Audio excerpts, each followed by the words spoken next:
all thoughts, all passions, all delights, whatever stirs this mortal frame, are all but ministers of love and feed his secret flame. Oft in my waking dreams do I live o'er again that happy hour, when midway on the mount I lay beside the ruined tower. The moonshine stealing o'er the scene had blended with the lights of eve, and she was there, my hope, my joy, my own dear Genevieve. She leaned against the armed man, the statue of the armed knight. She stood and listened to my lay amid the lingering light. Few sorrows hath she of her own, my hope, my joy, my Genevieve. She loves me best whene'er I sing the songs that make her grieve. I played a soft and doleful air, I sang an old and moving story, an old rude song that suited well that ruin wild and hoary. She listened with a fitting blush, with downcast eyes and modest grace, for well she knew I could not choose but gaze upon her face.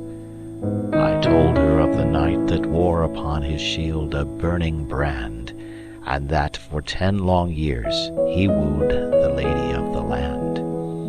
I told her how he pined, and the deep, the low, the pleading tone with which I sang another's love interpreted my own.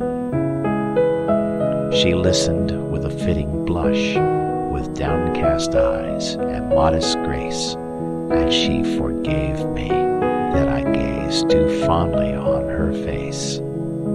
But when I told the cruel scorn that crazed that bold and lovely knight, and that he crossed the mountain woods, nor rested day nor night, that sometimes from the savage den, and sometimes from the darksome shade, and sometimes starting up at once in green and suddy glade, there came and looked him in the face an angel beautiful and bright, and that he knew it was a fiend, this miserable night, and that, unknowing what he did, he leaped amid a murderous band, and saved from outrage worse than death the lady of the land.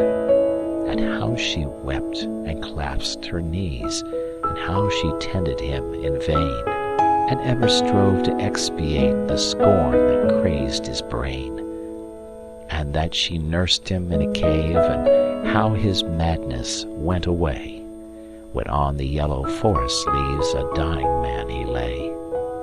His dying words. But when I reached that tenderest strain of all the ditty, my faltering voice and pausing harp disturbed her soul with pity.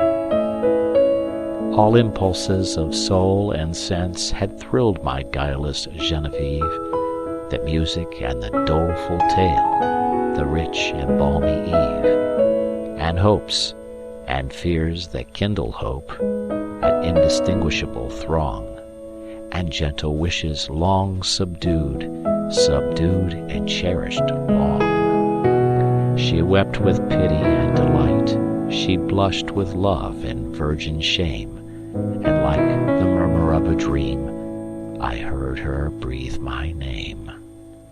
Her bosom heaved, she stepped aside, as conscious of my look she stepped. Then suddenly, with timorous eye, she fled to me and wept.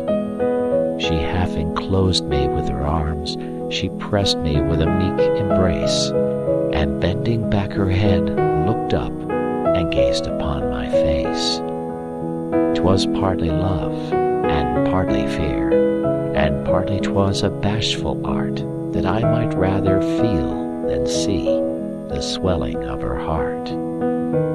I calmed her fears, and she was calm, and told her love with virgin pride, and so I won my Genevieve, my bright and beauteous bride.